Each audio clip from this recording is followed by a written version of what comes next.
الحضور الكريم مشاهدينا ومتابعينا، أهلا بكم في الجلسة. Ladies and gentlemen, welcome to this third session in Jazeera forum with this meeting entitled Influencers and Causes. We are focusing on this issue related to the ability to be influential in the digital world through humanitarian Arab content dealing with the main causes, chief among them the Palestinian cause. When we speak about this role of influencers on social media and the digital content, usually we speak about exceeding the content itself to the ability to influence, meaning we don't say if there is an Arab content or no, because it does exist, but how is it being used and how is it being marketed and promoted and how is it facing other institutions and organizations who present different messages and different missions, which is away from many causes, among them the Palestinian cause. So we want to overcome the content and move to the paths in which causes of justice and others intersect in order to bring about a change. And how can the Palestinian cause link to the environmental justice and transparency in arms trade and boycott, and how can content be dealt with in the West? So we see nowadays how social media outlets are now a big challenge for all those who provide messages that are not true about our region. The Arab media was the one that faced every misleading media, but this is insufficient. Nowadays, the influencer has a big role for having a content that is able to influence. Gatekeeper nowadays is a terminology used for decades in order to filter out. So now it is different, and also the censorship and the algorithm. The one who puts the algorithm is the one who can be in control. On this issue, we will have our esteemed panelists, Mr. Yusuf Al-Hilu, journalist, political analyst and filmmaker. Also Wali Rashid, journalist and political analyst. Mr. Helio Figueiredo, cultural critic focused on the topics of political geography and media. And Diana Baton, Palestinian researcher dealing with human rights and law. Welcome. We want to understand with Mr. Yusuf, you have media productions dealing with reporting on the reality in Gaza. The Gaza Phoenix was your latest work, and we want to see it on social media outlets and the digital media. So the big question is, are there big challenges related to this censorship that is being exercised by those who are able to control the platforms and thus the content that is being spread? Most of my followers from the English-speaking world, I did not ask to be born Palestinian. I just got lucky. With regards to the documentation of events in Palestine, as a journalist, as an influencer and content creator, I think we have a moral obligation to raise awareness. My film, The Phoenix of Gaza, that has won many awards, has been screened in different countries worldwide. It's my love letter to my city. I wish if this documentary film can be screened on Al Jazeera English or in any other media outlets, because it shows Gaza before the genocide, and I wanted to maintain the legacy of Gaza for generations to come. I wish if it can also be screened on Netflix. It's not Hollywood production, it's personal investment. I spent 2 months during the summer of 2023. I wanted to reconnect with my family, with the city of my birth, and I didn't know that we were expecting a genocide. Sadly, many people who were featured in this documentary film were murdered, killed, including my sister, Asma, and my nephews and nieces. Our house is destroyed, and it shatters my heart to see my lovely city is destroyed. There are some challenges in the sense that many cinemas in different countries, they rejected my request to screen the film because they consider my documentary film political film, although it's a humanist story. After being in exile in London for the past 10 years, I wanted to reconnect with the city and my family. It was personal investment, and I had to rely on myself. I had to edit my film several times because the genocide lasted for over 2 years now, and it's up to date. I received some criticism from some Zionists who say, how dare you describe Gaza as a concentration camp, as a big prison, when you show us Gaza was so beautiful?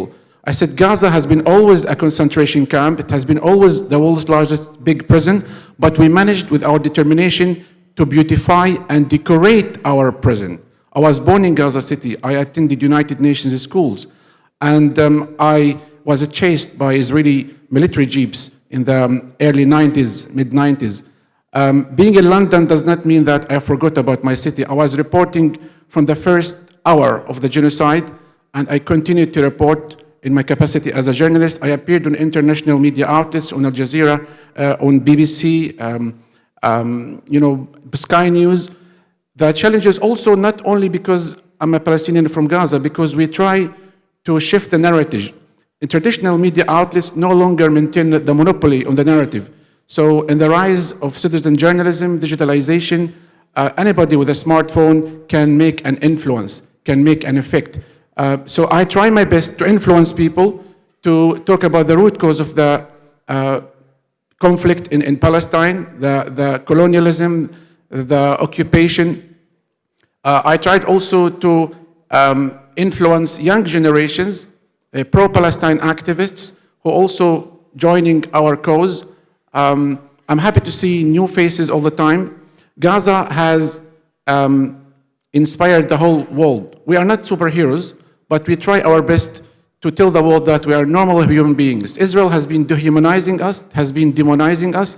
It has been dealing with us as numbers and as collateral damage, and this has to change. So everybody in this room, our colleagues, our pro-Palestine activists, we have an obligation to continue the message despite the threats and intimidation. سيد والي في نهاية الأمر Mr. Wali, at the end of the day, there are lobbies in control, as it was in the past, in control of the traditional media in the West. Also nowadays, those lobbies have networks go through the money influence, and they control the content and what reaches the West and how things are linked together. How can we formulate letters and messages able to change this landscape for real? Absolutely. I mean, this is the thing. Israel is so powerful, and it's not just a regional actor in the Middle East. Its power has infiltrated and injected itself into every facet of the West, every facet. And I'm not just speaking about the Israel lobby in the United States, but also the Israel lobby in Australia, in the UK. A lot of the actions of these governments, the policies that they're pushing, the level of censorship, it's not just coming out of thin air. It's Israel using its tentacles in the West, its tentacles being the Israel lobby, to shift these algorithms. I mean, just recently, about last year, when especially things were going viral on TikTok, immediately, the first thing that they did is they put a new hate speech manager of TikTok in place, who is a self-proclaimed loud and proud Zionist. This is the new individual that they put as the hate speech manager of TikTok, immediately to censor pro-Palestinian speech. And here's the thing that I find so interesting about the lobby.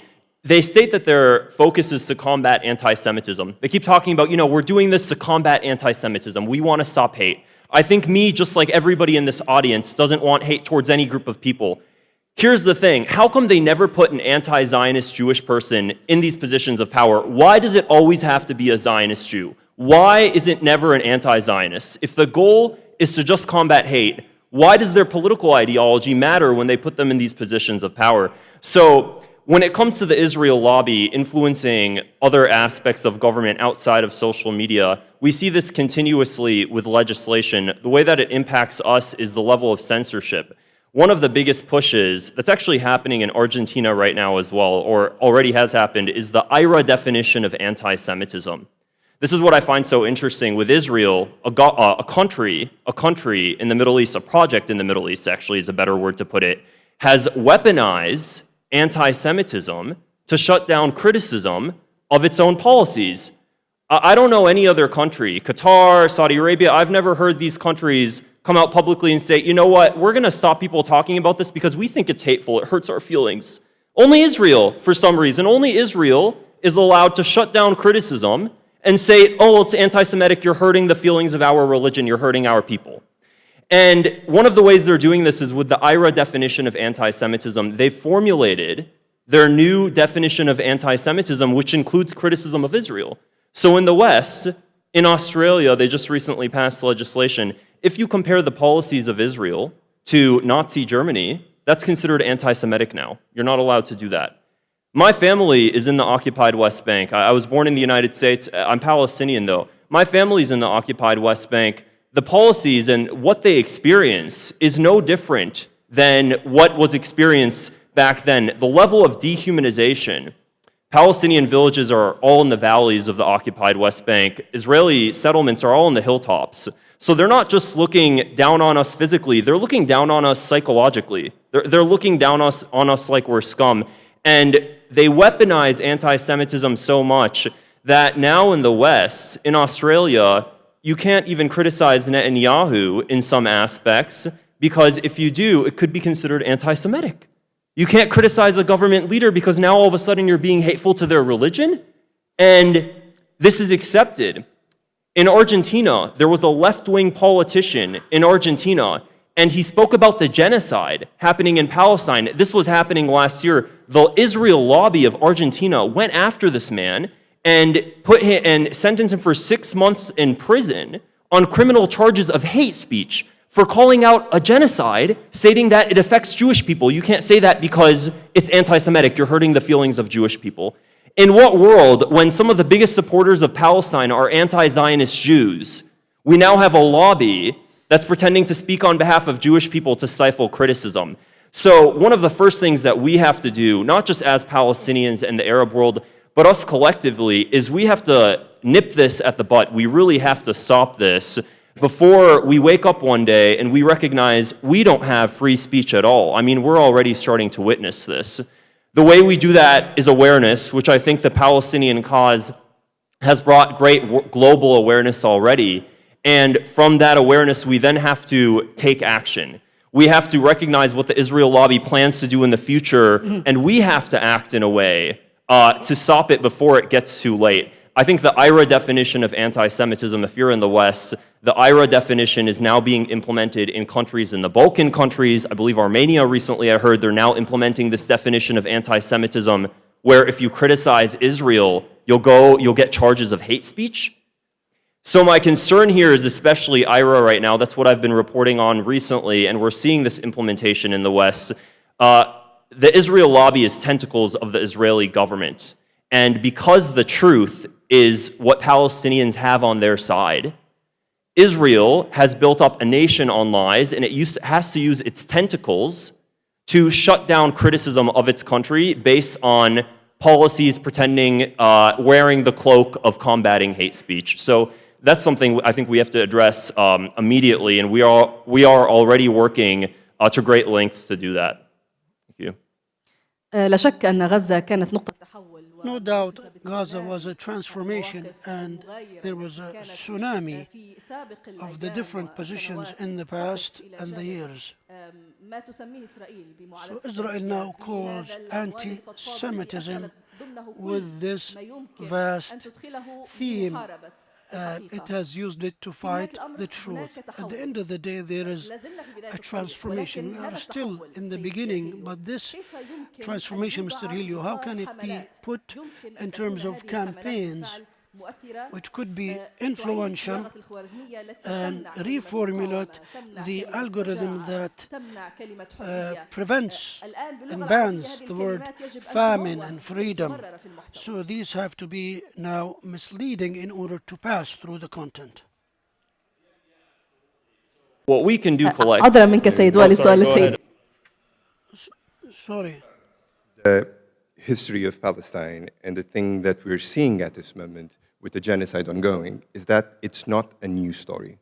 This is a story that has been repeating itself throughout the centuries, specifically due to Western aggression.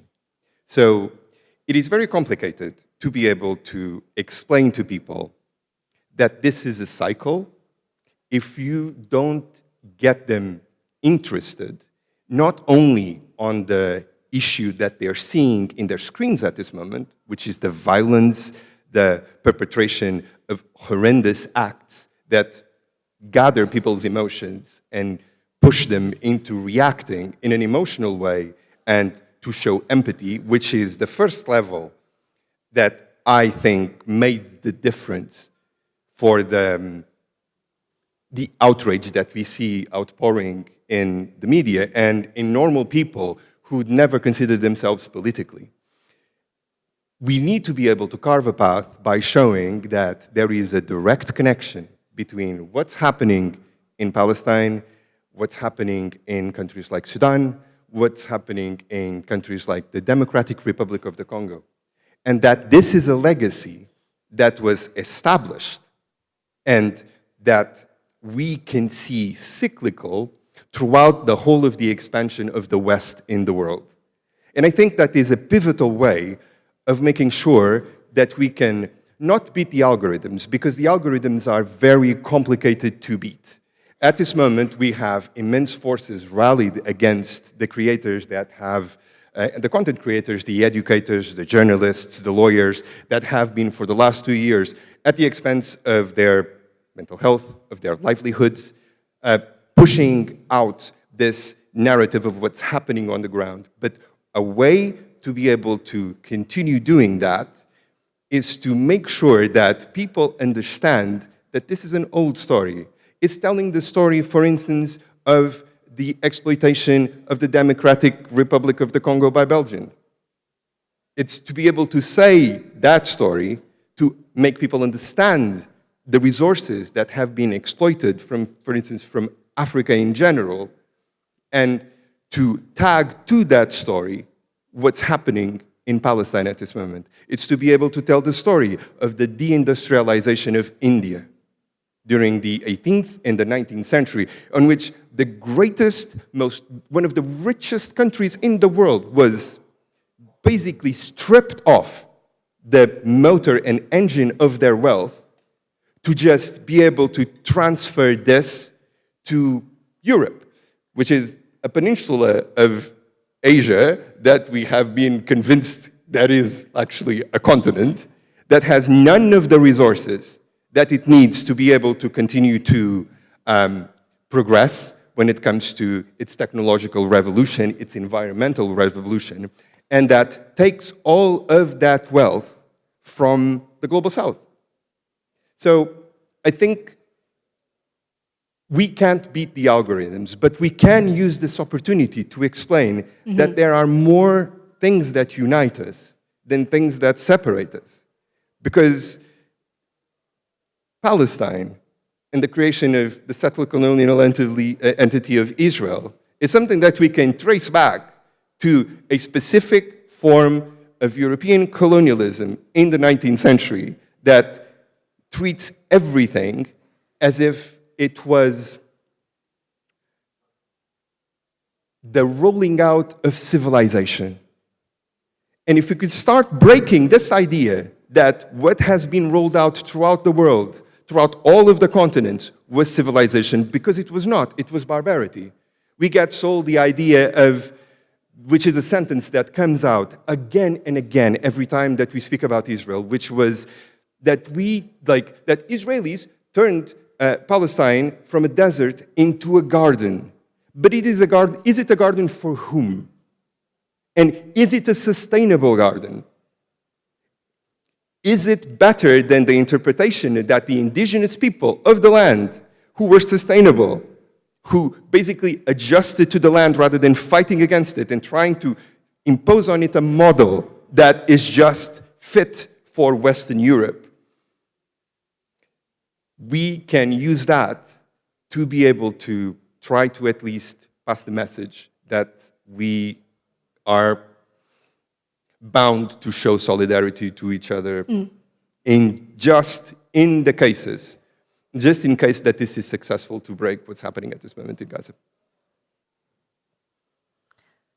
حقيقة أنا ممنونة كوني ابنة الإعلام التقليدي. I am grateful because I'm the daughter of traditional media, and I think this is the shield that can protect us amongst all these changes. I'm also grateful to what the digital media is trying to do in an attempt to break these fake images. We all understand what has Israel done to Gaza? What has Israel changed Gaza? Gaza is killing, death and destruction for 2 years, even under this agreement, which we hope will be successful and allow the people of Gaza some way out. Mr. Helio, you said we cannot beat the logarithms, but we want this campaign to be cause for change. How will it be managed? In which direction will it be? I'll now allow Ms. Dina now to tackle this theme from the point of view of a legal perspective. What myself and colleagues used to refer to as the gatekeeper, also the controls, the thought controls. Israel now can go and arrest a Palestinian in the West Bank because he simply wrote the word freedom or resistance, in which context, according to certain logarithms which are entered into this monitoring equipment to pick up this person and classify him as a terrorist. Law is absent in the social media because of this explosion of information and the inability to deal with this logarithm. How can we frame this within a legal perspective, a point of view? Thanking you for having me and thanking all of my co-panelists. It's lovely to be here. I want to actually hone in on something a little bit different, and then I'll get to the issue of law. The issue here is when we talk about influencers, what exactly are they influencing? And how is it that they are influencing? And when I think of influencers and the role that social media has been playing, I think of things that are in two different realms. The first is people who are trying to raise awareness, to create awareness about what is happening in Palestine. And there are many people who have been doing this and doing so well. But there's also another angle to it, which is not just a question of raising awareness, but how it is that we translate this raising awareness into actually doing something. And this is where I think that there has to be some focus on the connection between influencers and the connection between political organizing. And that's the part that has been, unfortunately, missing over the course of the past nearly 3 years. The reason I say this is because we see that there are influencers who are influencing in order to change public opinion, and that is very important. But that change in public opinion must translate into something for it to actually be effective. Otherwise, we just end up in a system in which we are patting ourselves on the back for simply saying all of these people have watched us and seen us and so on. The real issue here is how is it that we take these levels of awareness and translate it into something that is greater. And this is what has been the discussion that's been on the panel so far. And here's where it's important to look at the already existing initiatives that are happening within Palestine and outside of Palestine, and creating awareness and using the influence that people are talking about to effect change. This is everything from supporting the boycott, divestment, and sanctions movement. It's everything from pushing for arms embargoes for those countries that are supplying weapons to Israel. It's everything from making sure that people are being prosecuted for the crimes that they have committed. And it's making sure that there is a robust system in which Israel is held to account and or ostracized from the world community. In terms of the legal side of things, yes, there are many legal obstacles that Palestinians are facing, for especially those Palestinians who are living inside Palestine. Everything from, as you mentioned, the idea of words being incitement, to any action being subjected to, not any action, but many actions being subjected to prosecution and so on. And here's where the role of influencers comes in. It's the obligation of those people who are outside to be uplifting and making sure that those who are inside are the ones who are being protected. One thing that we haven't spoken about is the negative side of influencers. And on that negative side of influencers, we've seen it over the course of the past few weeks, where people have been using their own social media platforms not to raise awareness, not to try to push for causes, but instead to enrich themselves. And this is an issue that we have to start talking about, particularly in this point in time. And lastly, we also need to be focusing on the issue of influencers and how it is that they are changing the traditional media, the mainstream corporate media that you and I and everybody else still continues to rely on. And there's a role that needs to be played as well there. This is all to say that unless there is a connection between the role of influencers and the political movements, then we're going to end up just simply living in our own silos with the two disconnected from one another. And as everybody on this panel has said, it's so vitally important for all of these silos to be connected rather than disconnected for there to be change. تفضل سيد هيليو. Mr. Helio, please, you have something to add?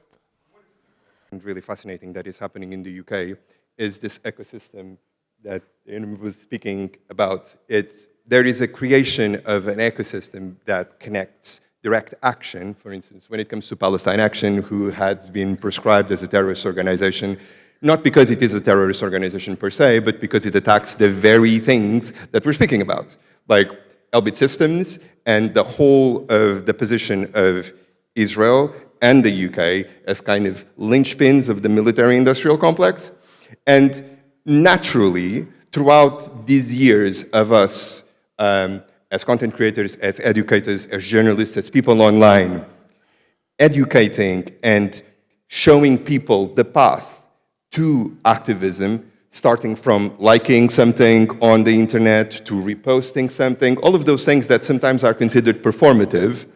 What we have now is a system that as soon as something happens to someone in Palestine Action, for instance, that either has been arrested or is in an unfair situation, there is an immediate connection between the outcomes of the government, the reporting on it, or the lack of reporting on it, and the spreading into a network that already exists, that we have been carving out for the last 2-3 years, and that makes sure that this does not go unnoticed. And that goes hand in hand with things that are considered boring and are not considered, heroic, like signing petitions for the government, using the structures that already exist, if not to change. Because, for instance, if you sign a 100,000 petition for the UK Parliament, which is something that in the UK case will allow an issue to be debated into Parliament, even if the government ignores that. Just the fact that there are that amount of people moving and feeling useful and spreading the information puts pressure on the system that already exists, regardless of the potential outcomes. But for that to continue to exist, we need to be able to continue nurturing the base point of telling people that they are citizens, that they have rights, and that they can push back. Because as the other panelists have already said, like, we have been discouraged into participating in civil society. We have been shamed for being concerned, for showing empathy, for things that are visual, and for not having the kind of extensive knowledge that I was speaking beforehand, you know, about contexts and frameworks. So if we empower people to be able to feel like they can do something, it may take more time, and it may not be satisfying because it won't have an immediate result, but at least we're laying a groundwork. هذه نقطة مهمة. This negative aspect is, we always say, negativity in just causes is a bias towards the perpetrators. Palestine Action, as you said, they chose the street. They were arrested.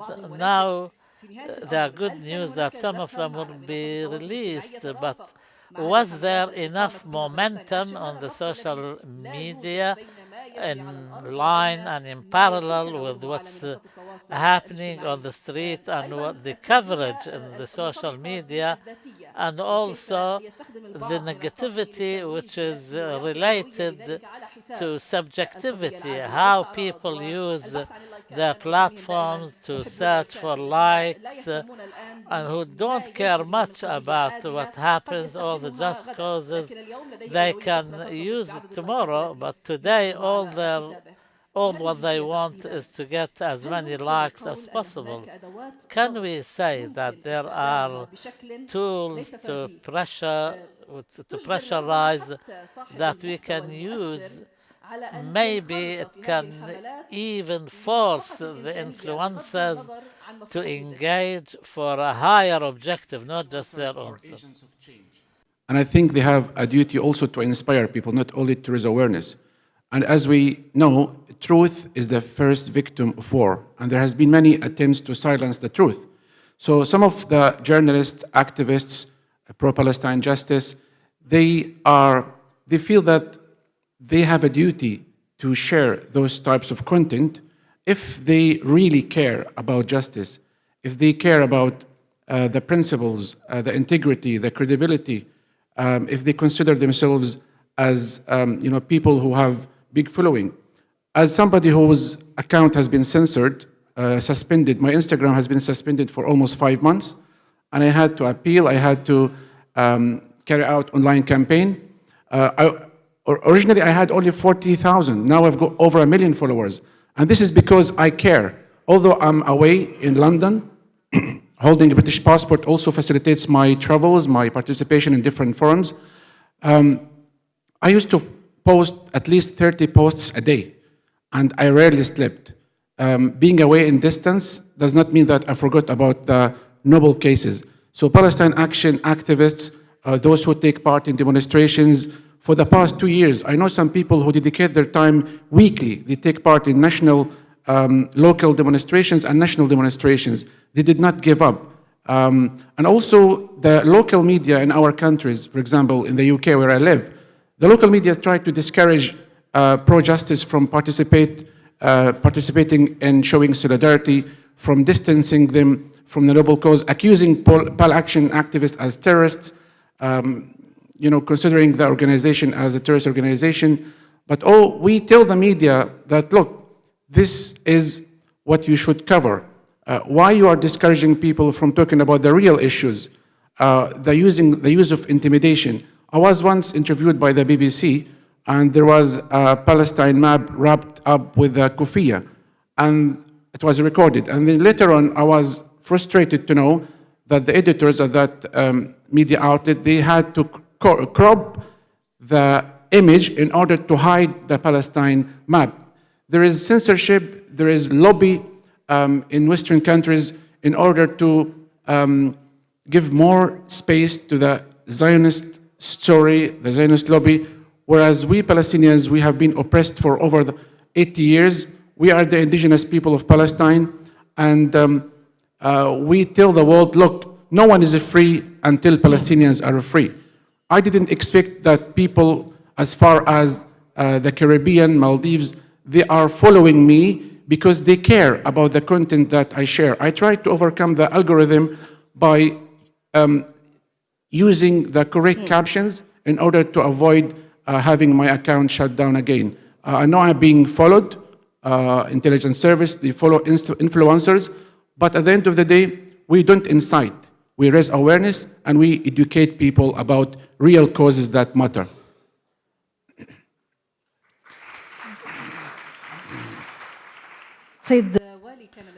Mr. Wali, you had an intervention, but I want to frame it as a question about the negative role by some influencers or those who are being led by strong lobbies or are being used from within our region to have the kind of messages that can counter our own messages using our language.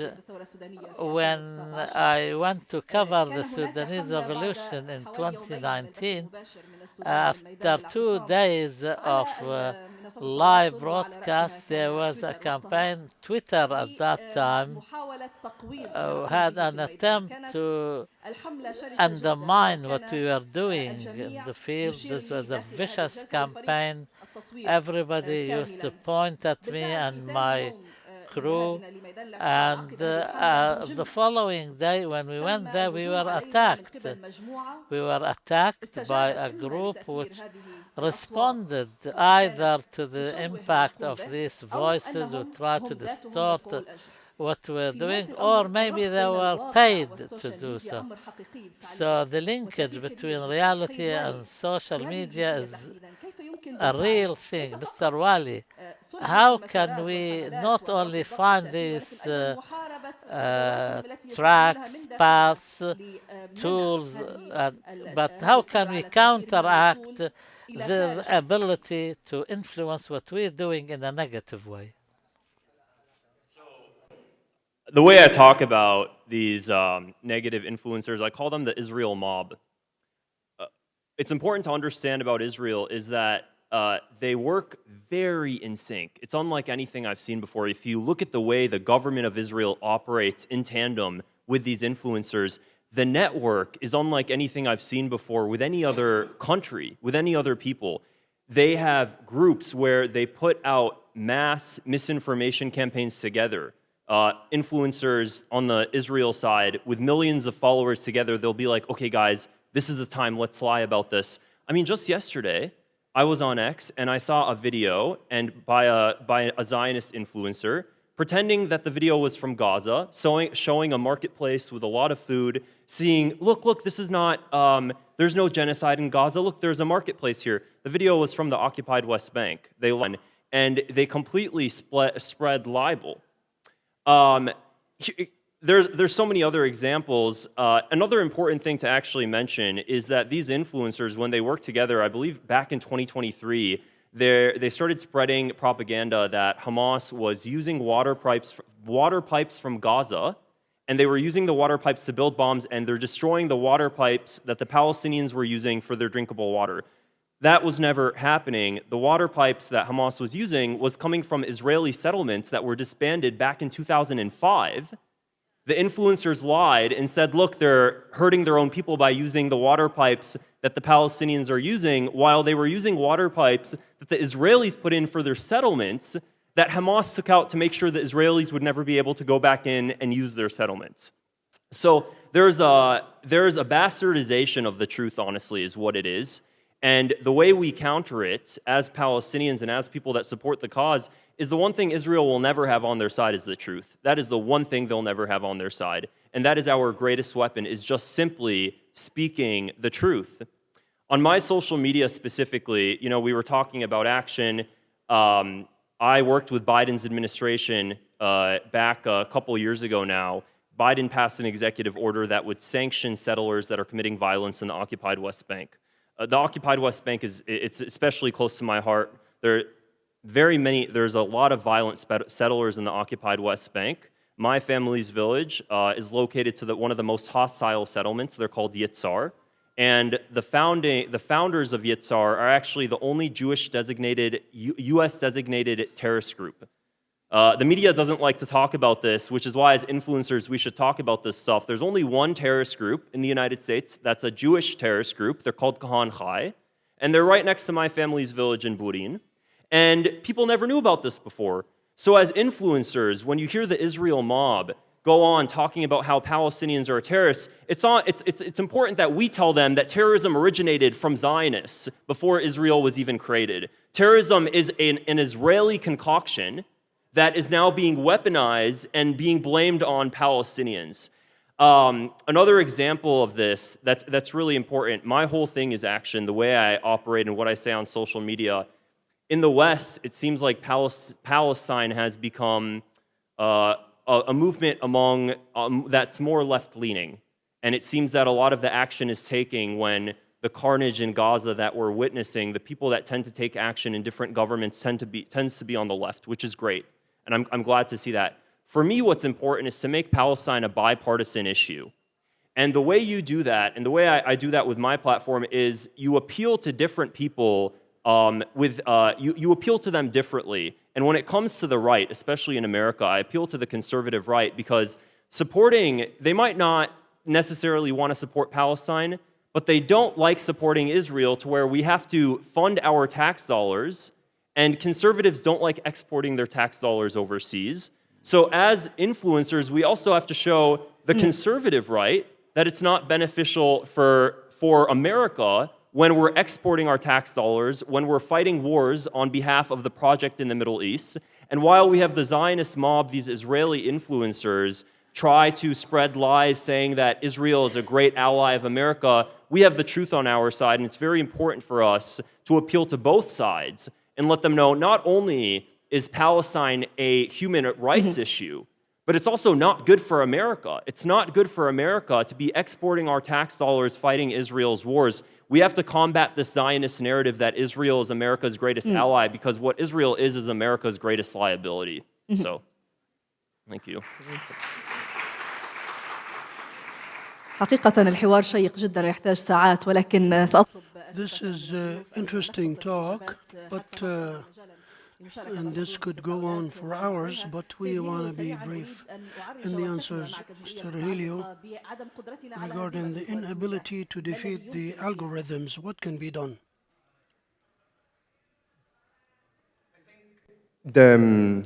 I think it's very important to do several things at the same time, because, as Wally said, we have to be not only bipartisan, but we have to look at the targets that we have, because the majority of people, when they see an image of what's happening in Gaza, they will be shocked, because it's shocking.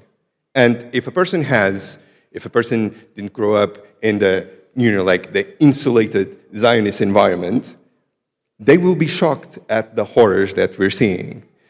What I find is that sometimes people don't need to be taught how to respond to other people directly. They need to be given the arguments so that even if they don't have an argument with the Zionist in public, even if they don't have the response, they are resilient enough to be able to not be able to argue with a person that has all of the propaganda that has been generated by Israel for 70 years, because the story of Israel has been their greatest weapon, but they need to be able to fortify themselves with knowledge that what they're saying is incorrect. So it's not only a case of beating the algorithm.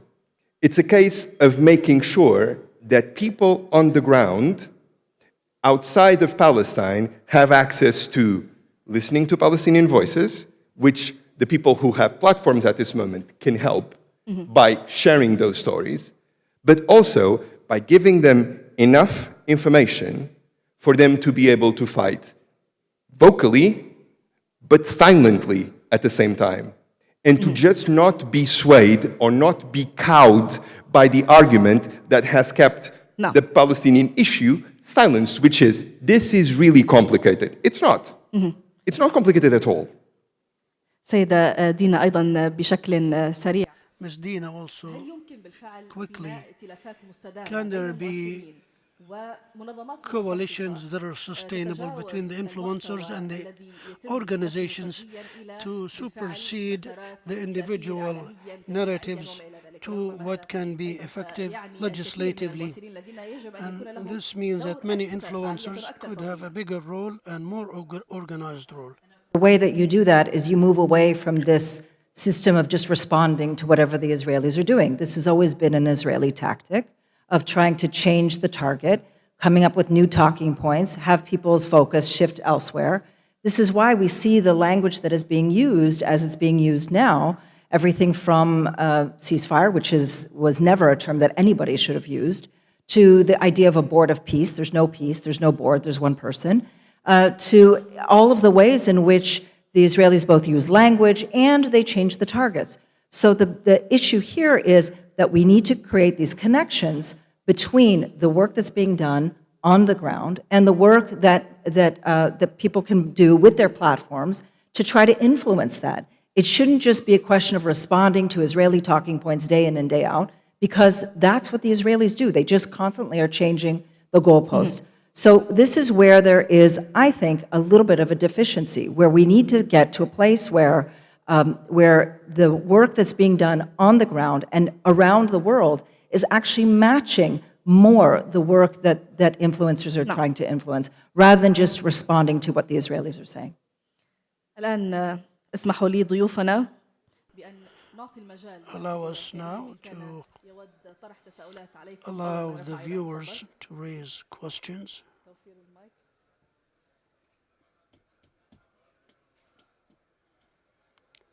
وعذرا منكم الوقت ضيق جدا We فنختصر apologize, time is running out, so let's be brief.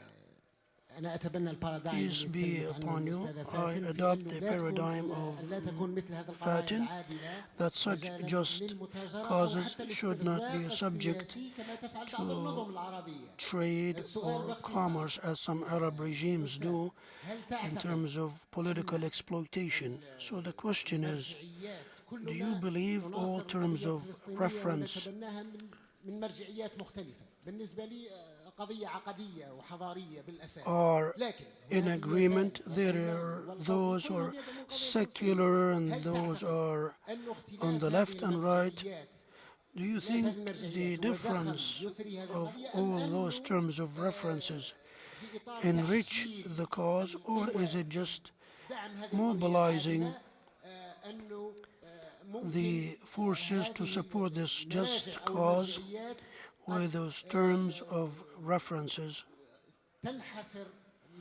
may be confined to spread and ramifications? شكرا After post-screening of my film, I received some questions. So one of the questions is about the diversity. You do not have to be a Palestinian or a Muslim or an Arab to support the Palestinian cause.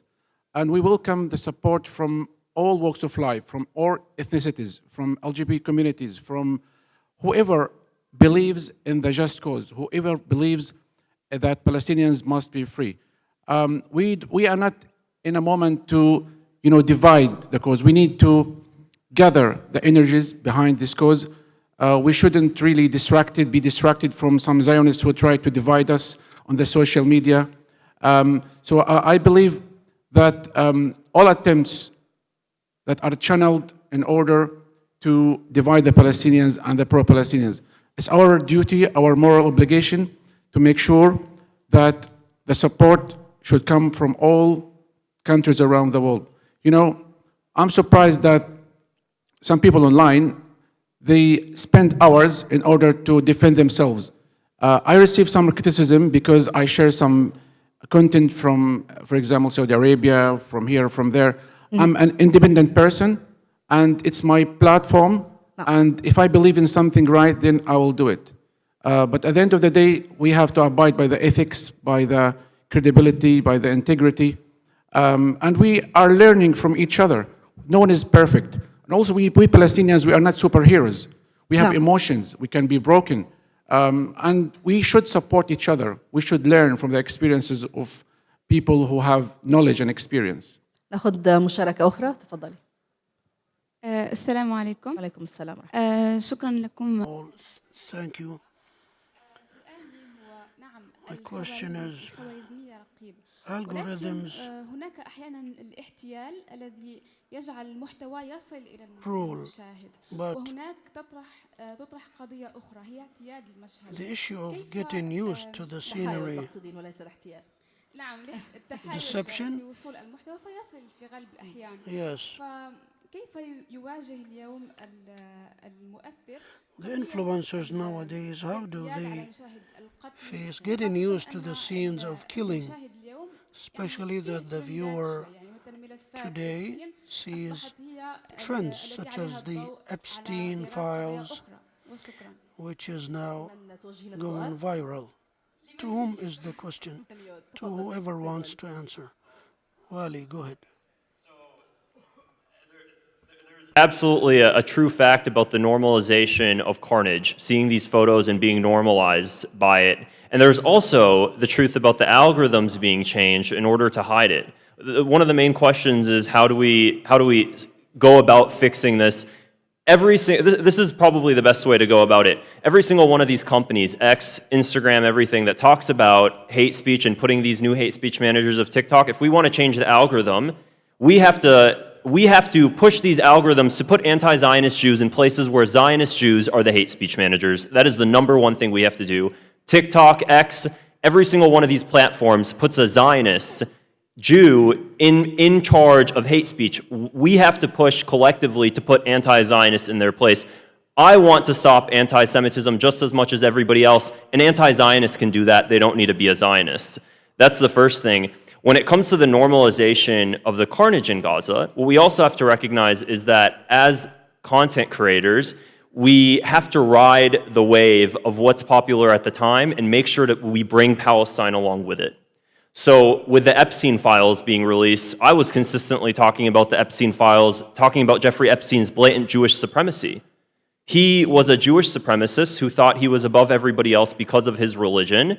I was consistently reporting on that in my videos. I was consistently reporting on the fact that Jeffrey Epstein was working as an Israeli Mossad agent, blackmailing US politicians. We can take Palestine along with us when we bring these things. So it's important that as things are trending, Guy was previously talking about ICE. ICE is trending in the United States. Bring Palestine along with us. Well, guess what? ICE is also being trained and they're working with the IDF. The technology that they're being used is coming from Israel. Wherever the trends go, if it has to do with injustice or political corruption, I promise you the Palestine cause and Palestine and Israel can be directly related to that. So we have to follow the wave wherever it's headed. I would just like to add on that this is something that you can do with everything, because that's the thing about Palestine. Palestine is just the world history condensed into one point, the history of colonization. So you can mention Palestine when you speak about any topic, even if it's not related to the news. If you are talking about oppression, if you are talking about food, if you are talking about makeup, if you are talking about clothing, you can have a video or a message or a conversation about this specific topic and just say, like it is happening in this place over here, or like we can express, like Palestinians express themselves, even if it is 1 second, 3 seconds in a video, you can help push the message further by not allowing it to fall into the background. But one thing that I think is super important as well, is what Diane was saying, is that we cannot focus just on the momentary reaction to the news or in beating the algorithm as a whole as it is at this moment, because it will change. We have to be strategic and use all of our platforms to connect what's happening on the ground with the people who do not see it online because we are not shown that. And I think we made tremendous strides in pulling that together. يعني لست أدري بالفعل كيف يمكن أن نكتفي بهذا القدر. I think we should stop here, but I'm asked to end the session, but Dina. This type of information, I think it's important to keep in mind that Palestinians have been erased. and they've been dehumanized. The constant feeding in of footage that just shows death and destruction adds to that dehumanization. I think it's very important for us to make sure that we raise the voices of Palestinians so that people see them as living, breathing people who love life, and not just simply reduce us to a simple image of death and destruction or a talking point or whatever. We are people who are connected to the world, want to be connected to the world, don't want to be erased, and it's our obligation to uplift Palestinian voices rather than to cast them aside for something else. حقيقة أعطيتني خاتمة جميلة. شكرا جزيلا لك. You gave me a beautiful way of ending this session. I thank all the panelists, Mr. Yusuf Helou, Mr. Wali Rashid, Mr. Helio Vigorido, and also Ms. Dana Batu. Thank you all for joining us. We've come to the end of this session and the third day of this forum, in which we discussed influencers and some aspects of their work. I hope it was good for you all. We have a lunch break and we will see a screening of a film, and there will be a discussion with Muna Al-Umari.